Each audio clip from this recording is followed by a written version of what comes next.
Give me the signal. Okay. So welcome to the seminar of the Sonia Astani, Department of Civil and Environmental Engineering.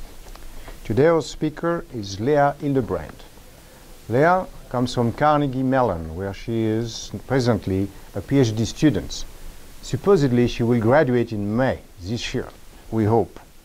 She was born in Germany in the Black Forest. Imagine this. And she came here, took a high school here in Los Angeles.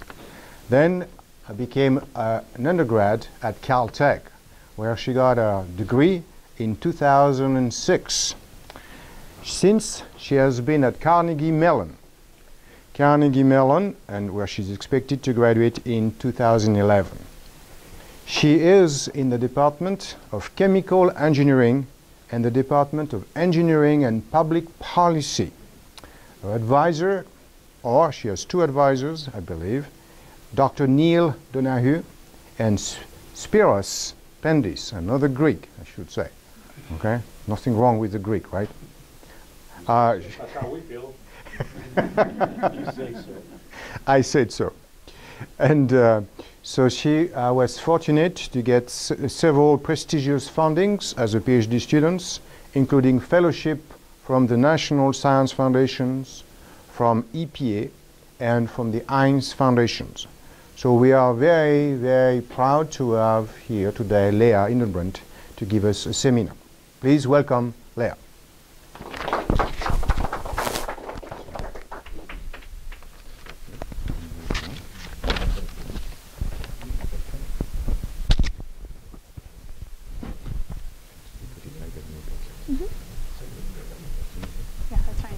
Thank you very much for the introduction and for the opportunity to come here and talk about my work on atmospheric organic nanoparticles, why they are important, some of the challenges we face in understanding them, and the progress we've made in the last couple of years, and in particular what I've contributed doing my PhD at Carnegie Mellon.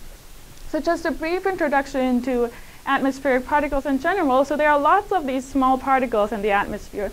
Typical ambient concentrations are somewhere between 10,000 and 100,000 particles per cubic centimeter. And even in this room right now, we're probably breathing air that has between 10 and 30,000 particles per cubic centimeter.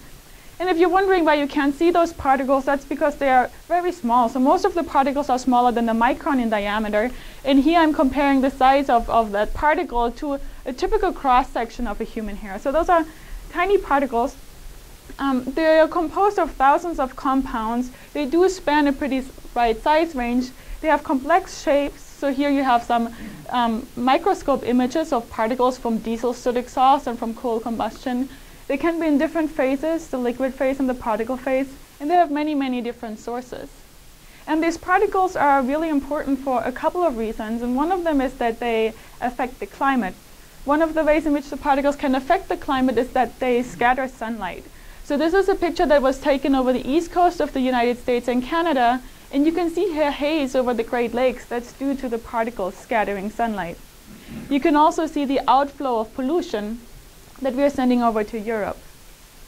Particles can also affect the climate by influencing the formation and the properties of the clouds. So here's now a picture taken over the west coast of the United States, and what you can see here are ship tracks in the form of clouds. So what's happening is that the ships are emitting pollution, they're emitting particles, and those particles are enhancing the formation and the lifetime of the clouds. The climate effect of the particles in general actually is very uncertain, and that's for two reasons. One of them is we don't understand all of these effects very well, and the other reason is that we are really not able to model future particle concentrations very well. And in fact, the climate effect is what's driving the uncertainty in understanding past climate change and predicting future climate change. So there are certainly great incentives to try to understand this better. In addition to the effect on climate, particles also have important adverse effects on human health. And the clearest way to see this is to look at severe pollution episodes, for example, the London fog, which was in London in the 1950s. And here you can say the time series during that time period of pollutant concentrations on the right vertical axis and the deaths in London during that time period. And you can really see a clear correlation between the two. During this time period, actually, thousands of people died. However, you don't have to go to these really high concentration levels in order to be able to observe the adverse human health effects of the particles. This graph on the right is from a famous study called the Harvard Six City Studies, in which the authors looked at different pollutant concentrations and the relative mortality rate in 6 different cities, which are here indicated by the first letter of their name. In this particular graph, it's the mortality rate correlated to the fine particle concentrations. Those are particles smaller than 2.5 micrometers in diameter. And again, you can see a clear correlation between the mortality rate and the particle concentrations. And of course, this graph was adjusted for other potential confounding effects like health habits. So these are some of the reasons why we want to study these particles and better understand them. And at the big picture scale, the way we study them is that in the end goal is to be able to make better informed environmental policy recommendations that will regulate the particles, the pollution levels, and their adverse effects. And on the technical side, the way we do that is to conduct ambient measurements, laboratory experiments, and also have computer models. And the way they're all connected is that, for example, the laboratory experiments allow us to isolate more complex systems. They also provide parameterizations for the computer models, and we can then compare the output of the computer models to the ambient measurements to be able to tell whether or not those parameterizations are appropriate. We can then, if the agreement is good enough, we can move to the policy questions. And here we're looking at different environmental policies, the changes in the emissions they would bring about, and use the computer models to tell us what changes in pollution those would result in. Of course, the ambient measurements, laboratory experiments, and computer models can also provide new insights by themselves. So our field has really advanced a lot in the last decade or two, and one of the things we are now able to do is to look at the composition, the chemical composition of these particles. And just to give you a sense of what a typical particle composition looks like, this is actually a composition that was measured at USC in January of 2003. So a typical particle is composed of inorganic components such as ammonium, sulfate, and nitrate, has some contribution from metals, has a contribution from elemental black carbon, so that's basically the soot, and a large fraction of the particle is organic aerosol. We also refer to the particles as atmospheric aerosols. And that's not just the case at USC. Globally, between 20 to 90% of PM1, that's particles smaller than 1 micrometer in diameter, are organic aerosol. And that organic aerosol is very complex, as opposed to some of the inorganic compounds like sulfate and ammonium, which are just simply sulfate or ammonium. The organic species are composed of really thousands of compounds, and they have many different sources.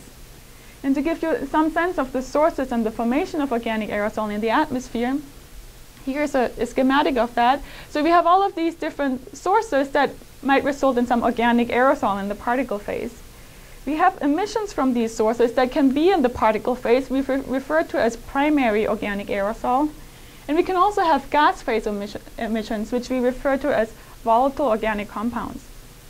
Those gases can be oxidized to form what I'll call right now condensable gases. They can be oxidized once or several times. And then those condensable gases will partition between the particle and the gas phase by equilibrium partitioning. They can actually also form new particles, and that's something I will talk about a little bit more towards the end of my talk. But for now, just to focus on the equilibrium partitioning, we need a model for that, for our models. And that can be described essentially by this equation, where just focusing on the first equation, the total organic aerosol concentration is simply a sum of the total concentration of any organic species times, this is a partitioning coefficient. So C star is a saturation mass concentration. That's simply a saturation vapor pressure converted to concentration units. And just to make this a little bit clearer how this works, so if the saturation mass concentration is equal to the ambient organic aerosol concentration, this becomes 2 to the minus half, and then the partitioning coefficient is half. So in that case, half of the organic species I will be in the particle phase and half will be in the gas phase. So there are way too many organic species for us to be able to track them all in the models or even measure them all. So what we do in the models is that we bin the organic aerosol species by their volatility. So this is, and the volatility is essentially the saturation mass concentration or the vapor pressure. And so the way this works is, so here we have 4 different volatility bins. And these primary emissions have basically very low volatility, so they are essentially always in the particle phase. So here particle phase is green and gas phase is white. And we have these secondary organic aerosol precursors. Those are the precursors for the organic aerosol that's formed after some atmospheric oxidation. So those can be oxidized, and that will reduce their volatility, and then they can partition between the particle and the gas phase. This will, to give you a sense of how this is connected to the measurements, that will be important with some of the experiments I will talk about later. This is again the partitioning equation. So in the experiments, we can measure the organic aerosol concentration. We have these C star bins in the model, and we are actually fitting these total concentrations of these species to the data. So this is how the model is connected to some of the data I will talk about later. So now that I've told you a little bit about how the organic aerosol is treated in the models, let's look at how we're doing in the models. What is the comparison between the model concentrations and the measurements? And I will focus on sort of the secondary or the oxidized organic aerosol, because that's really the one that's most complex. This is a figure that came out in 2006, so this is when I started my PhD, that shows the fraction of the measured and the model organic aerosol concentrations as a function of photochemical age. So these are actually different regions in the atmosphere. But these red points, for example, are from Mexico City. That's from a ground site at the ground level. Here's the one-to-one line. So this gray dashed line is where we would be if the models would agree with the measurements. And you can see here that in 2006, we were under-predicting the secondary organic aerosol concentrations by about at least a factor of 5, as much as a factor of 10 on the ground side, and if you go to different areas of the atmosphere, actually as high as a factor of 100. So we were clearly underestimating the secondary organic aerosol concentrations. Another way to look at that is if we look at the fraction of the total organic aerosol that's due to oxygenated organic aerosol. This is an oxygenated organic aerosol is used as a proxy for the secondary organic aerosol. This is now data from different places in the different places in the world and different seasons, where here in black are the measurements of this oxygenated fraction. And the model results show a much lower fraction. So this is another indication that there is something wrong with the models. We are underestimating the total concentrations, and we are also underestimating the fraction of the total organic aerosol that's oxygenated.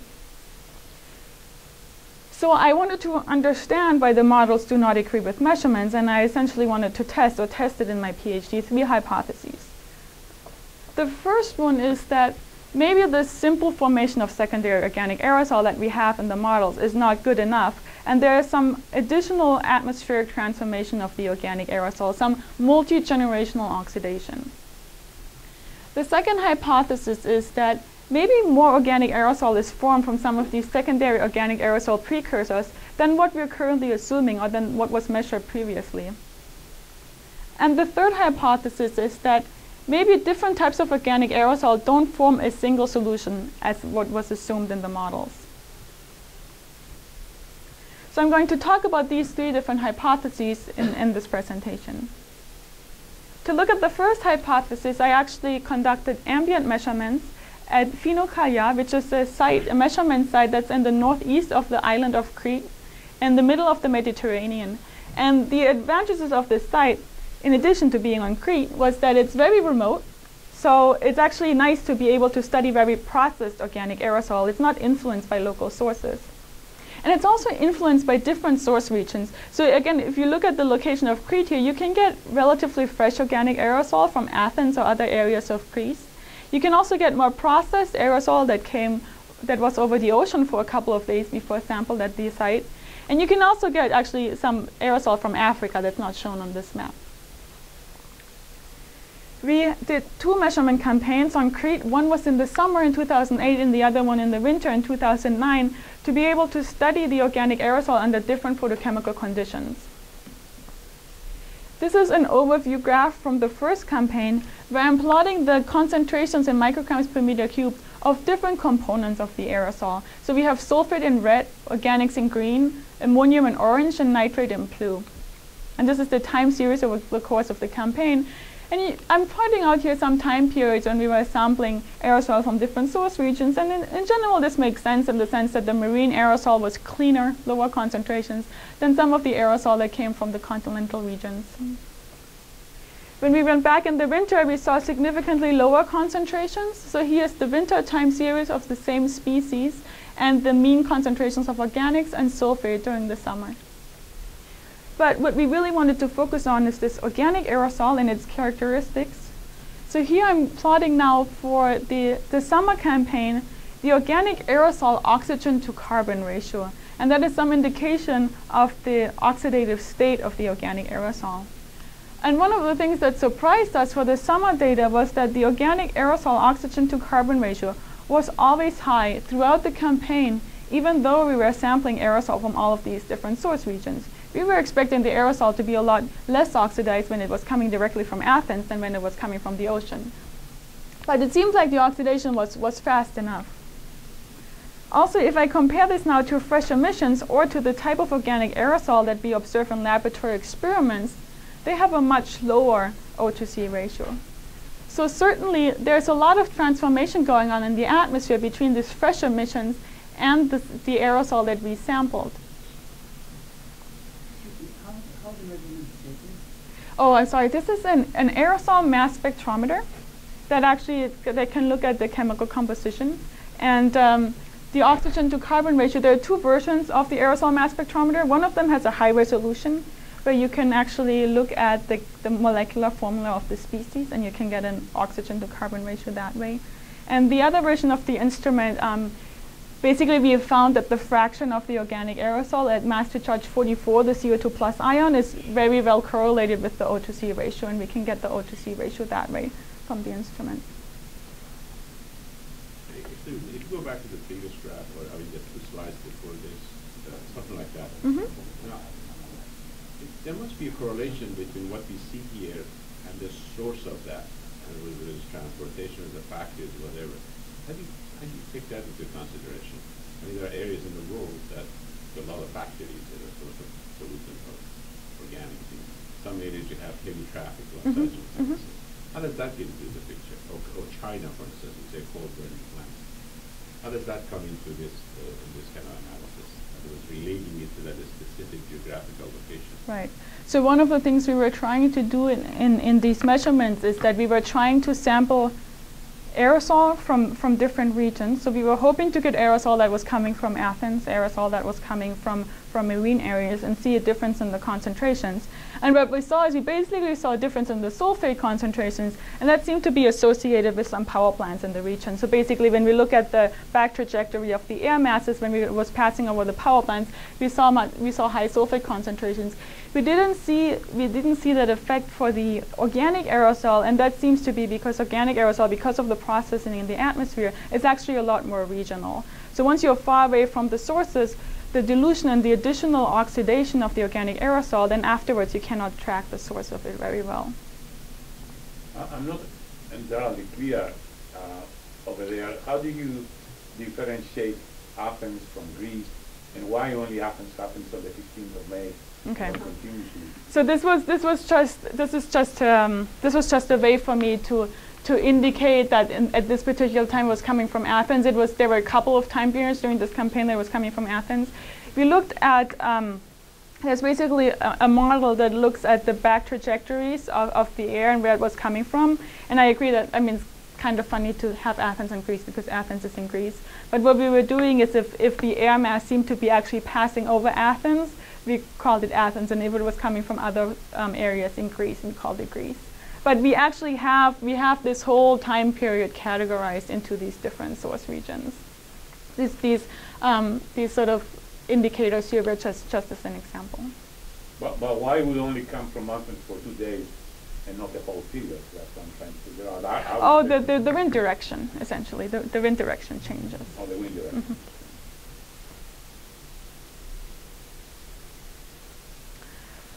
Okay, so what we are observing in the atmosphere in the summer is a lot different than what the fresh emissions are or what we are observing in the laboratory. And that was one of the reasons why we wanted to go back in the winter and see if we see something different in the winter when the photochemical conditions are less harsh.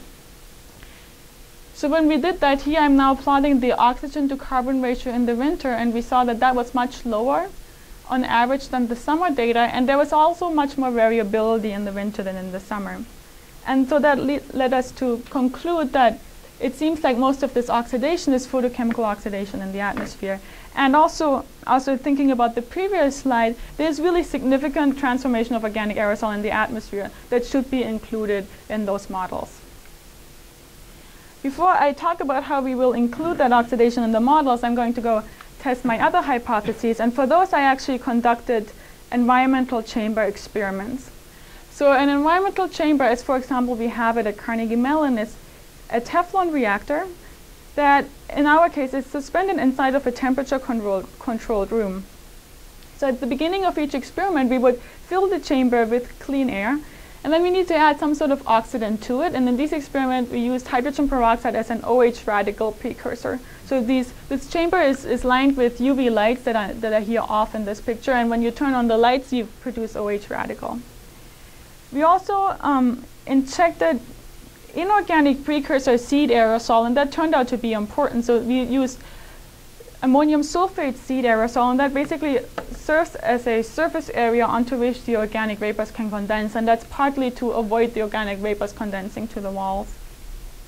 We have several instruments to monitor what we are producing in the chamber. One of them is a scanning mobility particle sizer, which looks at the particle size distribution and sizes the particles based on their electric mobility. We also have this aerosol mass spectrometer, from which I had the previous measurements, and that looks at the aerosol total mass and chemical composition.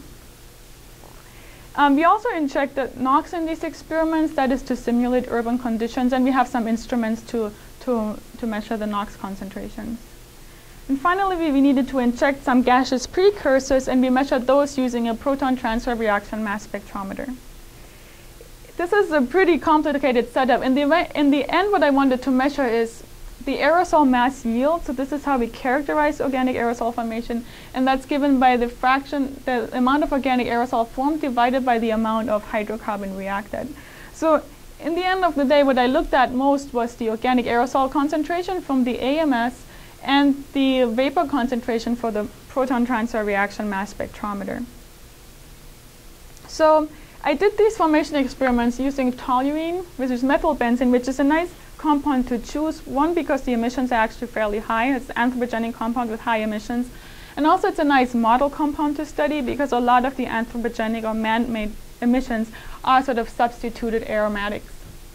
So my hypothesis is that the parameters we have in the models for this formation of aerosol are wrong, but those parameters were also from experiments. So really, what I'm sort of implying is that something about those experiments were conducted back in the days was not quite right. So I needed to do things differently, and here are the things I did differently. One of them is I used OH radical as an oxidant. Previous studies just used NOx, and that was primarily because they were not thinking about multi-generational oxidation. Back then, what we thought is we would just oxidize these vapors, they form organic aerosol, and that's it. There's no more chemistry happening. But with the multi-general oxidation, it's important to have OH as an oxidant that's the primary oxidant in the atmosphere. Also, the control temperature was important. The previous works were primarily conducted in the Caltech outdoor chambers, which can reach very high temperatures in the summer, and that will, of course, affect the equilibrium partitioning. On the data analysis side, what we did is that we corrected for losses and particles, for losses of particles and vapors to the walls of the chamber, where previous work only corrected for particle losses. And also the use of this inorganic seed aerosol was important. Previous work did nucleation experiments, so basically what they did is they waited until enough organic aerosol was formed that it was nucleate homogeneously. And the problem with that is that until the system reached supersaturation, it seems like a lot of the vapors were already lost to the walls, and because of that they underestimated how much organic aerosol was formed. So to the results of my experiment, this is just an example figure for one of my studies. Pretty simple. So on the left vertical axis I have the organic aerosol concentration, which increases after I turn on the lights because the toluene concentrations are decreasing. And again, I want to look at the yield. So this is which would be the ratio of the amount of organic aerosol formed divided by the amount of toluene reacted. And the way we plot this is we plot it as a function of the total organic aerosol concentrations, and that is because of the dependence of this yield on the total organic aerosol concentration. So this was one of my studies. I ran a number of experiments, and in the end my experimental data fell into this range.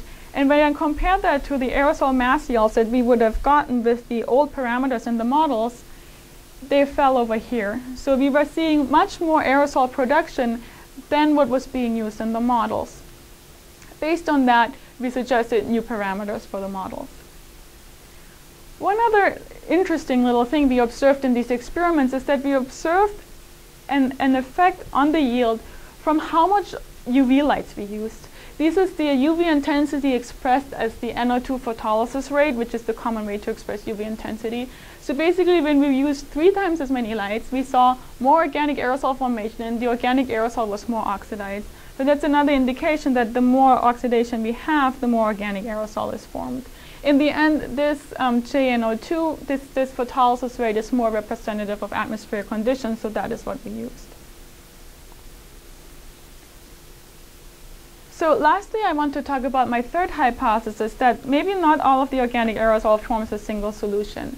And basically, what we are usually assuming is when you think of this partitioning equation, and I'm thinking about vapors from the toluene oxidation condensing to the particle phase, we're assuming that all of the organic aerosol forms a single solution, which means that this organic aerosol concentration is the total organic aerosol concentration.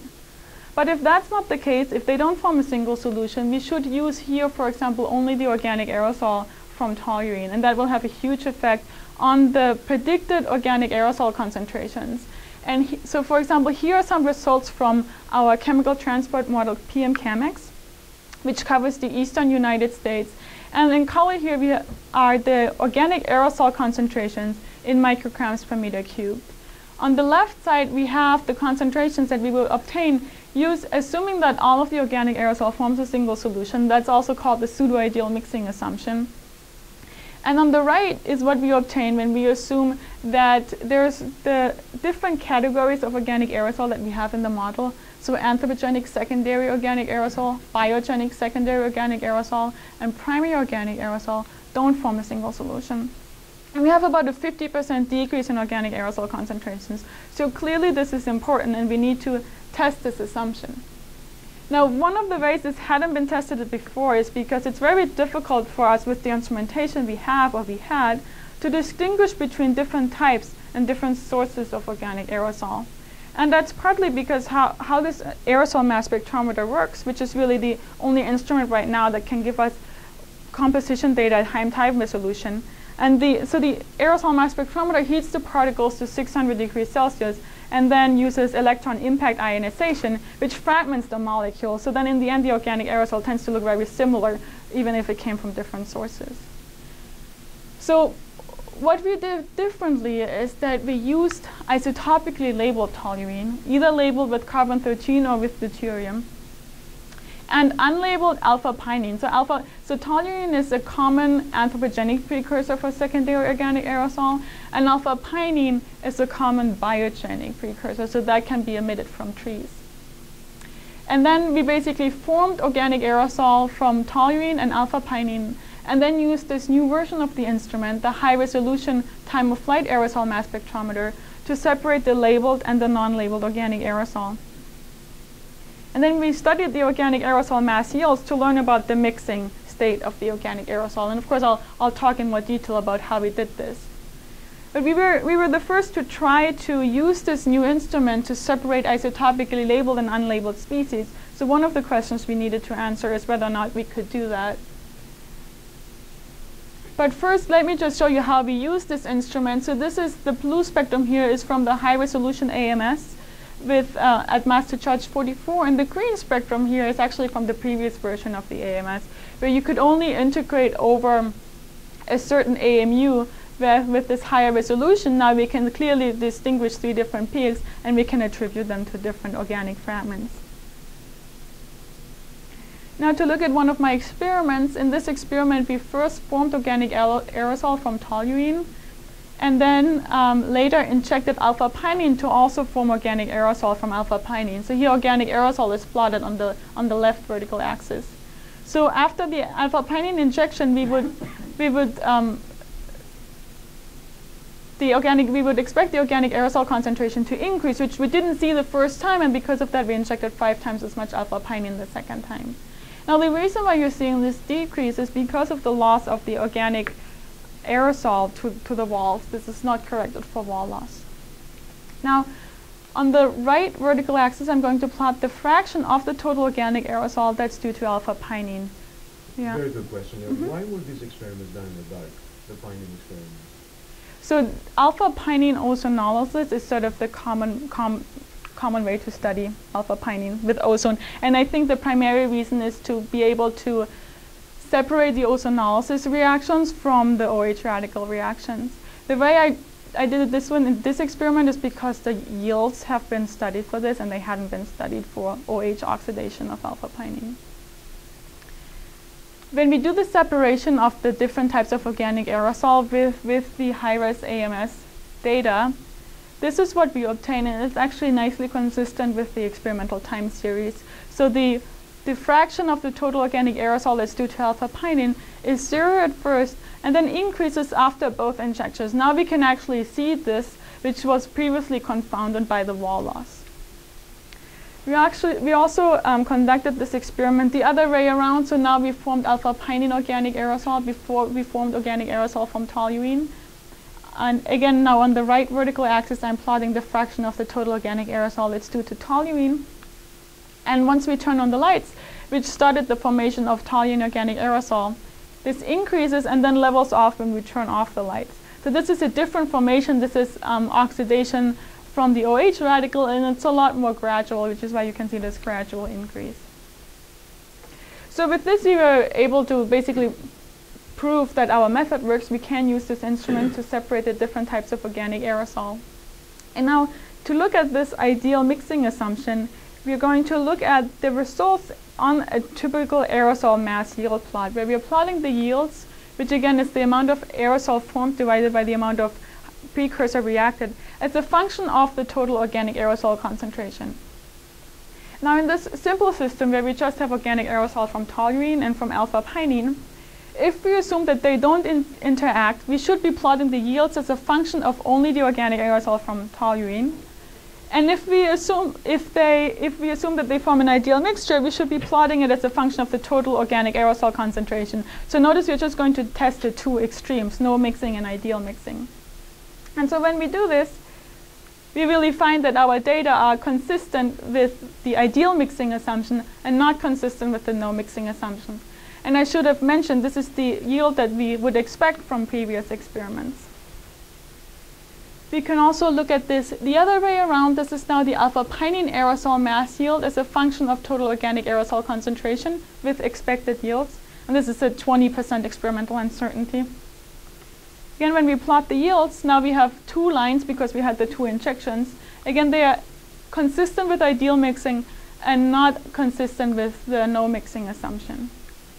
So at least for these two species, or maybe more generally for secondary organic aerosol from anthropogenic and biogenic precursors, we can say that this ideal mixing assumption actually seems to be valid. So to sum up and to look back at my hypotheses, the first hypothesis was about this organic aerosol transformation in the atmosphere, and that turned out to be true. There's a lot of multi-terminal oxidation going on. The initial formation of organic aerosol also, we did find out that there is a lot more formation than what was formerly assumed. And the third hypothesis, whether the different organic aerosol types maybe don't form a single solution, that is probably not the case. It seems like the ideal mixing assumption is valid. However, we do need to test this for some other systems, for example, primary organic aerosol and secondary organic aerosol. But for now, let's update our air quality models based on the results from these two hypotheses. And first, looking at the transformation, I'll remind you of this sort of generalized figure of how we treat organic aerosol in these models. And we did a couple of updates. One of them was actually that we found that the sum of this primary organic aerosol is also semi-volatile, can evaporate, can be in the gas phase, and can be oxidized to form more secondary organic aerosol. We found more precursors in this intermediate volatility range, which wasn't measured previously, that can also be oxidized to form secondary organic aerosol. And in addition to that, we can get some multi-generational oxidation to form lower volatility secondary organic aerosol, which increases our mass concentrations. So we put that into the model where we basically, what we did for now for a 0th order approximation is that we have the concentrations of the organic vapors, we have the OH radical concentrations, and we have a rate constant for the reaction between the organic species and the OH radical concentrations. We're just right now using one rate constant for all of the organic species. And we assume that every time the organic gas reacts with an OH radical, it is reduced in volatility by an order of magnitude. And because of that, it will be more likely to form organic aerosol.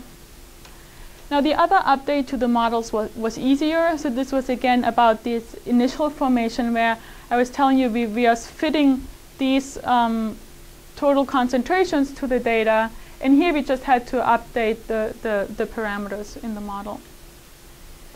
Now, with these updated parameters, let's see how we're doing with the model versus measured comparison. This is actually data from Crete in the summer. Here's the diurnal cycle. So this is hour of day of the organic aerosol concentration. First, the measured concentrations with the 20% uncertainty, and the model concentrations in blue with the old models. So this is the same kind of story that I showed very early in my talk, is that we were under-predicting organic aerosol concentrations. Now, if we updated the models, we get a much nicer agreement. To move to another site, these are data from Mexico City, where we saw much higher concentrations in the measurements than we predicted with the old models. When we updated the models, we get a better agreement, but we are actually now over-predicting the concentrations. And to move to one other figure that I showed earlier, the fraction of the total organic aerosol that's oxygenated, when we were under-predicting that fraction significantly. With the updated model, we are a lot closer to the measurements, but here you can also see some of the over-prediction, for example, in Mexico City. So we do get better agreement of the total concentration as well as the fraction of the organic aerosol that's oxygenated. So to summarize my past research, I found that there's very significant additional atmospheric transformation of the organic aerosol. We found that there's more organic aerosol formed than what was previously found and assumed. And we've developed this new method to distinguish different organic aerosol types, and then actually found that the pseudo-ideal mixing assumption, or that anthropogenic and biogenic secondary organic aerosol form a single solution. With the updated model, we do get a much better agreement in the total aerosol concentrations as well as in the fraction that's oxygenated. But there's still a lot of work to do, and I would like to do some of that work in the future.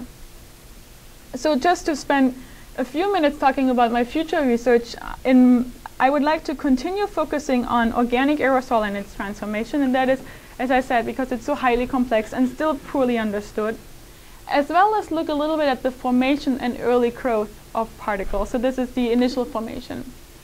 The tools I would like to use for that is I would like to build an environmental chamber, like I showed earlier in some of my environmental chamber experiments, and continue to make use of mass spectrometry, aerosol mass spectrometry, and also mass spectrometry for sort of like really tiny particles.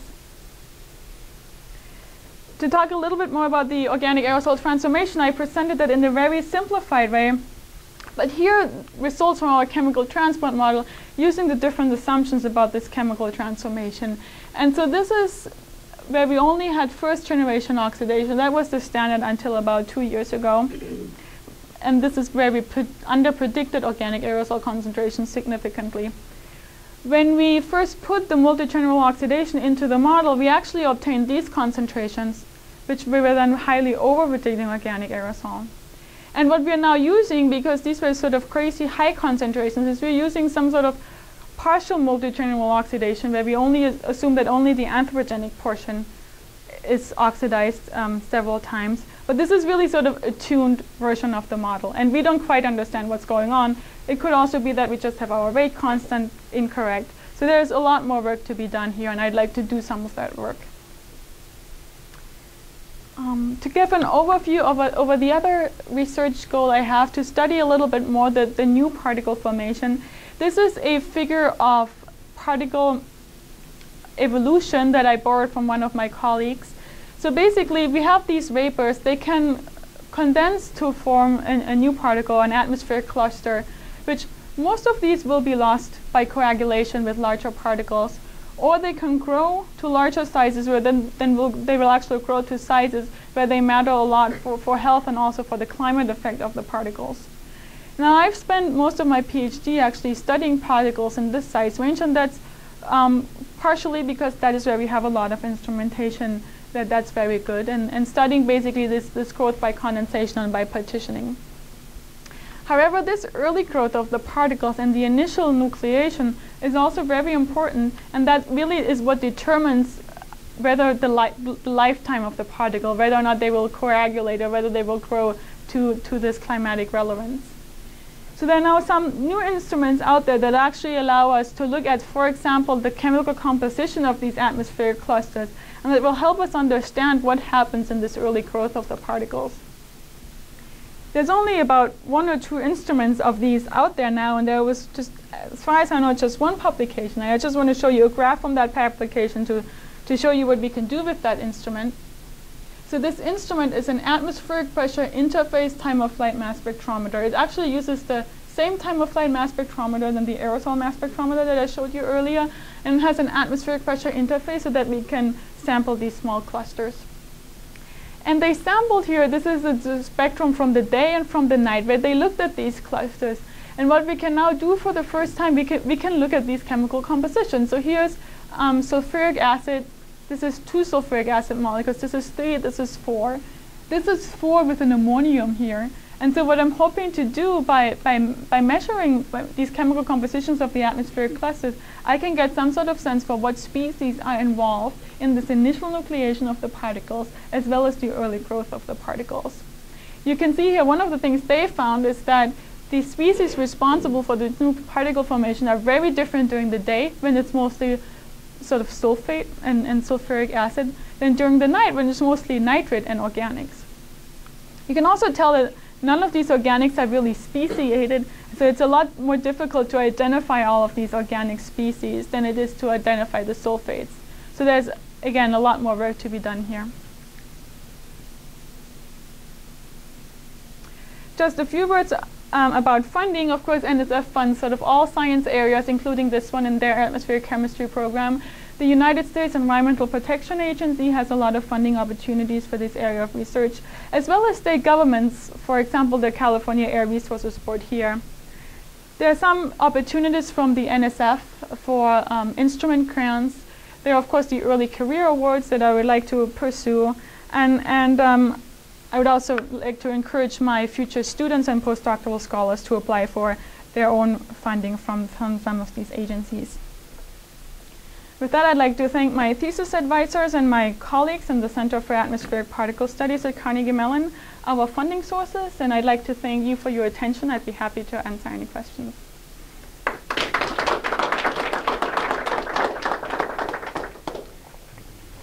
Okay, that's fine.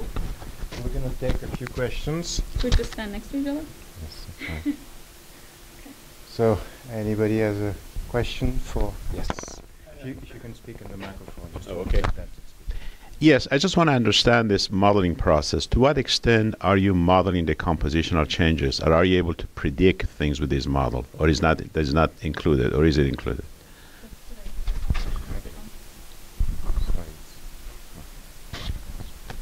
So in the current version of the model, which was really just implemented maybe 3 or 4 years ago, we are the most important characteristic of the organic aerosol is its volatility. So we're really just tracking the volatility. Now in the newest version, which is still being implemented, we're actually tracking it in the 2-dimensional sense, that we are also tracking the oxygen to carbon ratio of the species. So that'll be an update that adds a lot of computational intensity, so I think we're working on that, but that is sort of the other property that we think is really important for the organic aerosol.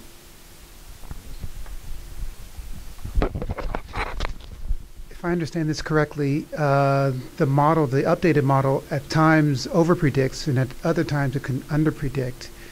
Sometimes it would be better consistently to either underpredict or overpredict. Of course, you want to be accurate.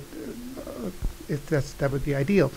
But I'm just, if you can say a few words about the use of the model, and given that sometimes it does overpredict as well as underpredict, how useful can that be? What are the applications for this model? Also, in terms of, you were informed by the experimental studies that you did to know how to update the model. If you could say a bit more about how you were able to validate that those updates were actually the right ones. I think you looked at Mexico City as one place and maybe another place, but just were there only 2 places where you did this validation? So I will first address the validation part. So for that, we need to go to places where we have measurements as well as model results. The model results in that case is almost easier because when we run the model, for example, we run it for all of the eastern United States. However, we don't have measurements everywhere. And the same for Europe. We ran the model for all of Europe. We only have measurements in a few places. Now I will say however, we have measurements in about 10 places, and I only showed one of them, so we certainly did check more sites. I would say in terms of validating that the updates to the model were the right ones to do, I would say that the measurements as well as the experiments indicated that there is this additional oxidation with which the models needed to be updated. What we have in the models is really just a 0th order approximation. It doesn't really describe any chemistry. It's just one of those, we basically know it gets oxidized, that'll reduce its volatility, we'll get more organic aerosol, but this is really why we want to understand it better, is that something about this is wrong. And one of the things we saw in the fraction of the oxygenated organic aerosol, it seems like with this approach that we're using, we have less variation in the model than we have in the measurement. So I think that's one indication that we have not all of the processes correctly represented. I certainly think that there's more work to do in that area. Your other question was on the use of the models. This model actually, so these models actually do get used or do get distributed by the Environmental Protection Agency or similar organizations. So if, for example, a company wants to build a new power plant somewhere, they need to prove that they will abide by certain regulations and need to run this model to basically show that their plant will not result in that state going above the standard or something like that. So this is some of the uses of the model.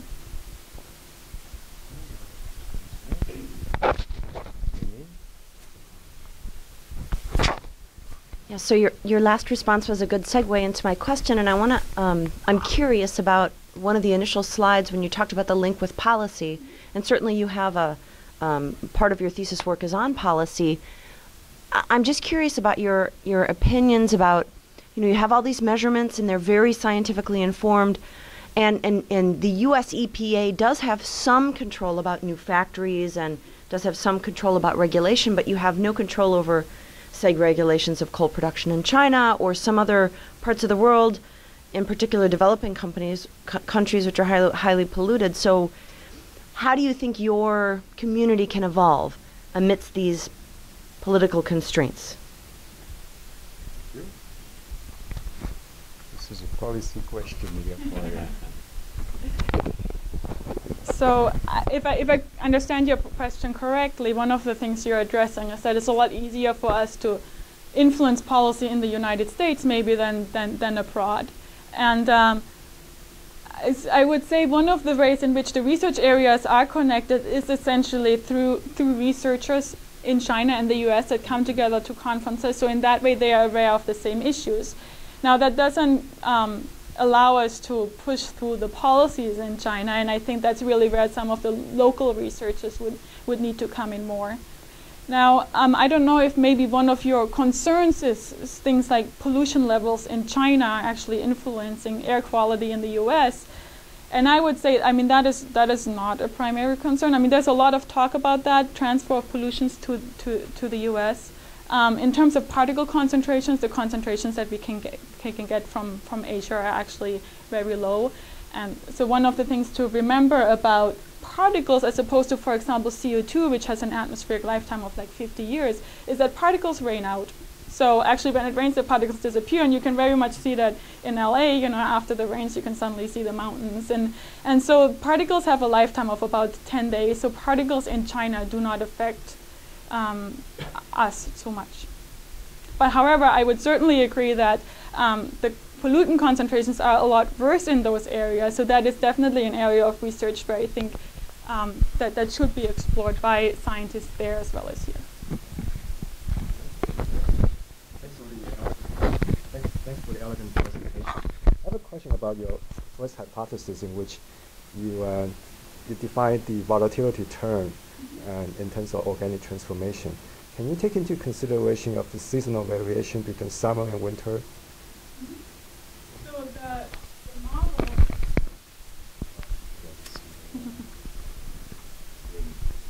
So the model. So the volatility or the equilibrium positioning will depend on the temperature based on basically the Clausius-Clapeyron equation.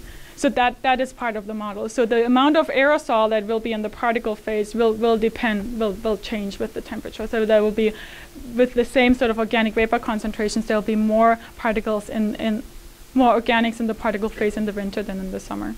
So in your last slide, you demonstrated the difference between morning and night. Oh, okay. Organic particles.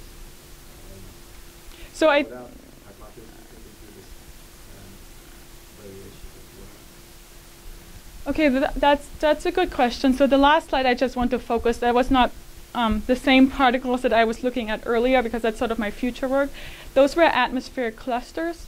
But you can maybe make the same kind of hypothesis, is that, well, do they saturate, can they more easily sort of reach supersaturations in the day versus in the night?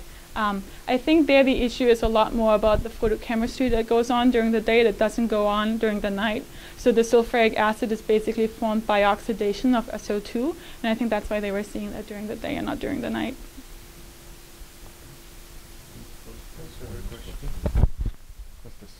Thanks.